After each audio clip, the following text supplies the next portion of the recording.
A sua terceira idade tem sido cheia de rancor? Rapaz, você conhece muita gente na terceira idade mal-humorada, rancorosa, chateada, conheci zangada. Gente muito desiludida no fim da vida. E amargurada. Amargurada. A gente tem que tomar muito cuidado com a amargura, Caio. Amargura é uma desgraça. Uma raiz de amargura destrói famílias, comunidades. Um ser que irradia isso acaba com o presente e o futuro dos que vivem junto dele. É verdade, a amargura é um mal muito poderoso. Contagioso. É horrível, é horrível. Eu conheço pessoas do meu ex-meio que são amarguradas. Eu já estou praticamente dentro da terceira idade. Chegando, botando meu pezinho nela, já sou idoso. Claro. Então, pelas categorias sociais. Tá com 60 e um fazendo 62. Então já sou idoso. Tá. E eu adoro ir ficando idoso. A maturidade que vem com a diminuição de certos hormônios é maravilhosa. Cara. Certos hormônios patrocinam muitas subtezas insensatas. Certos hormônios patrocinam muitas subtezas insensatas. É verdade. Quando alguns deles vão diminuindo, depois dos 50, naturalmente eles começam a diminuir, 50, 60. Vai diminuindo aquela aflição orgânica, que às vezes a gente não sabe nem de onde vem, mas são puramente hormonais no corpo, as ansiedades orgânicas, as demandas mamíferas. Isso, demandas mamíferas. Demandas mamíferas vão sumindo, diminuindo. E você vai ficando cada vez mais mente. E é quando a maturidade tem a melhor chance de se tornando sensata e serena, porque ela não tem comichão. Não dá, a sensatez não combina com fogo no rabo. Não combina. Não combina com fogo no rabo. Perfeito. Não combina com cio. Perfeito. Não combina com um monte de coisa. Você controla pela sabedoria, mas você não entra naquele estado tranquiloso. Enquanto o corpo está com aquelas borbulhas, com aquelas ebuliências, com aquela alquimia de químicas de provocação. No laboratório corpóreo do mamífero bípede humano. Mas quando você vai chegando a certas idades, essa diminuição dessa produção toda, que é uma produção necessária na infância, na adolescência, na juventude, para o teu estado de alerta, você tem que ter aquilo para fazer coisas boas e produtivas, tanto quanto, pela mesma razão, você pode cair em euforias insensatas. Pela mesma razão. Mas a minha oração, e ontem eu estava conversando com uma pessoa muito amada do meu coração, mas que está vivendo justamente a fase oposta, com 30 e poucos anos, com aquele cio existencial total e muita passionalidade no olhar. E tudo que, por exemplo, eu ponderava com ela, eu via que não tinha ponderação. Sem aquela passionalidade, sem aquele cio existencial, ela entenderia tudo. Mas naquele estado chegou uma hora que eu falei, não vou mais tentar explicar nada. Conquanto eu não esteja perguntando nada, quem esteja continuando a perguntar, seja ela, não vou explicar nada, porque qualquer coisa que eu diga vai cair fora da expectativa dela, porque não tem nada a ver com sensatez ou insensatez, tem a ver com agradar ou não agradar a vontade da pessoa. É só isso. Se eu chegasse assim, bastava botar um dedo para cima e dizendo amém, você tem razão, acabou.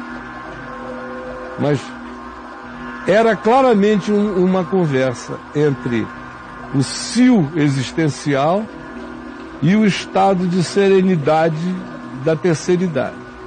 Mas sem amargura, porque o que mais eu peço é que Ele me dê a graça de envelhecer doce. Não dá para vocês, querendo ser de Deus, envelhecer bobo, nem idiotado. nem insensato. Mas envelhecer sensato e doce é tudo que eu peço ao Senhor. Caio, a amargura é o resultado de uma vaidade frustrada? De muitas fantasias, sobretudo. E vaidade e fantasia são praticamente a mesma coisa. Claro. Embora haja muitas vaidades baseadas na realidade tangível e palpável, mas ela só existe como ambição e com aquela importância porque alguém projetou um olhar de fantasia sobre ela. Tá. Ou a coletividade imantou aquilo como um prêmio para os fortes. O olhar de fantasia que gera vaidade? Que gera, a vaidade gera o olhar de fantasia. Tá. Então, e vice-versa. Quando já está instituído aquela coisa como uma conquista a se obter, ela já se transformou numa vaidade coletiva. Já é fruto da fantasia coletiva. E eu buscarei aquilo para poder me sentir validado, afirmado, fortalecido na minha conquista, pela aprovação e pelo aplauso de todos, porque eu conquistei a fantasia. Eu tomei posse da vaidade ambicionada. E a amargura é isso aí? Aí a existência vai quebrando, cara. Quando não é porque ele vem a falir, ou quando não seja porque ele fez aquilo tudo para ser grande e não foi reconhecido, ou foi reconhecido só um tempo e agora já é ignorado, ou porque a doença o apanhou e o quebrou e o enfraqueceu, e ele foi tirado de ação e logo depois de um tempo todo mundo o esqueceu, e ele vai morrendo esquecido e magoado, porque ninguém tem lembranças vívidas de como um dia ele foi importante em algum momento da vida. Ou porque os filhos não tratam bem e a pessoa se amargura. São pessoas que nutriram expectativas e fantasiaram sobre o futuro e se acharam pessoas que mereciam um trato carinhoso da vida até o fim, por alguma razão. Ou porque trataram os outros bem, ou porque deram dinheiro, ou porque foram importantes, ou porque tiveram fama, ou porque foram muito respeitados por uma determinada coisa. Mas tem uma demanda que não é atendida, a frustração se instala, a amargura vira metástica.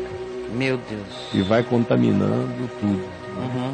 E o que a gente precisa fazer para evitar, Caio? Desculpa estar alongando aqui, mas não é legal existir. Demais. O negócio da amargura é fantástico. Não existir, no caso, eu estou falando aqui da terceira idade, mas claro, tem todos os tipos de amargura em todas as idades, né? Nesse caso aí. Nesse caso aqui da terceira idade é você cair em si e ver que o que acontece ao homem bom acontece ao homem mau e vice-versa. Tá. Já é a primeira coisa, eu não achar que eu tenho privilégios especiais na vida. Tá. Segunda coisa é fazer o bem que eu faço por nada. Não é para que eu seja visto, eu seja vangloriado, eu seja enaltecido, eu receba comendas, eu ganho o Nobel da bondade. Não é por nada disso. É porque eu sou assim. Não tem jeito, como dizem os mineiros, né? Não tem jeito, sou assim. Sou assim, sou. É isso mesmo. Então, não tem jeito, eu sou assim. Então eu não estou fazendo troca com ninguém. A melhor receita para não se amargurar é não ter barganhas a fazer, de nenhuma natureza. Maravilha. É fazer as coisas pelo que as coisas merecem. Merece ser feito hoje, eu faço. Precisa ser feito agora, eu farei. É algo que carrega um significado e não tem ninguém para realizar, ou é a minha missão realizar, realizarei. Se outros virem, perceberem, enaltecerem, enxergarem, amém. Eu não farei propaganda. Agora, se ninguém vir, meu Pai Celeste vê. E aquele que celebra a vida na presença de Deus não se amargura nunca. Mas aquele que celebra a vida esperando recompensa humana se amargura sempre. Você entendeu? Entendi. Aquele que vive a vida e que tudo que faz na vida o faz como uma celebração em Deus, esse não se amargurará nunca e nem por nada. Mas aquele que vive a vida e a existência, e tudo que faz e realiza, faz na expectativa de reconhecimento humano, esse aí amargurar-se-á sempre. Porque filhos não são gratos, brother. Eles te amam, mas eles são muito esquecidiços. Eles não te amam, não, eles são loucos por ti. Se chegar a notícia, papai morreu, eles vão ficar muito sofridos, os melhores filhos. Mas mesmo os melhores filhos, claro, eles pensam neles, não é em ti. E se você se torna um peso, você se torna um peso. Pesa. Pesa. E eles Acabou. querem leveza, né? É. Sei. Eles querem leveza. É mais fácil uma pessoa que não seja teu filho ou tua filha, mas que te adotou no coração, vir cuidar de ti nessa hora em que você é um peso para a família, do que a própria família. Quem, por exemplo, tem ilusão que eu estou criando meus filhos com todo amor, com todo carinho, porque eu terei deles uma atenção idêntica, já caiu na fantasia e vai morrer frustrado. Melhor você cuidar de você mesmo para os dias da sua velhice, porque tudo que os teus filhos trouxerem é bônus. Mas é melhor você cuidar do seu lado e não ter expectativa, que é para não se frustrar demais. Não esperar nada. Não, o que ganhou foi bônus, não entre nessa. Você foi um bom pai porque você é um homem bom, não foi por causa de uma troca para quando você envelhecesse. Porque eles mesmos vão cair em si só depois, assim como você só caiu em si em relação aos seus pais, na maioria das vezes, bem depois. Bem depois. Então é um ciclo, cara. É aprender a realidade, como é que a vida funciona, sem achar que você é exceção de nada.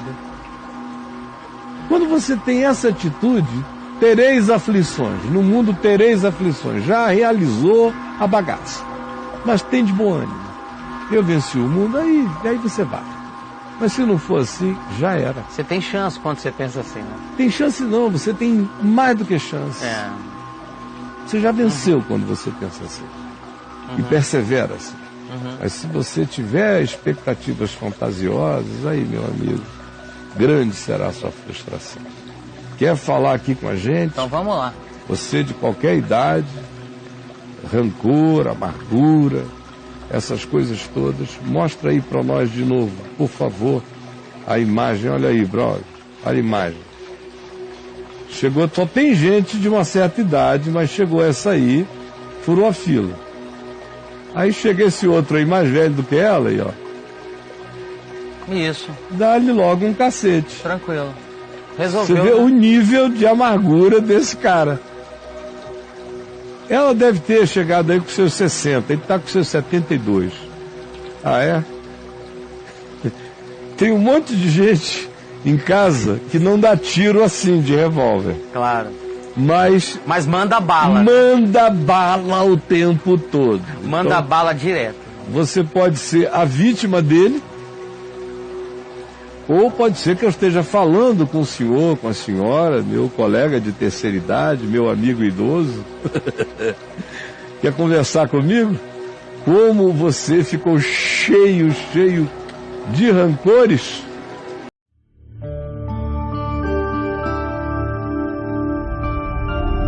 VMVTV, o canal é você.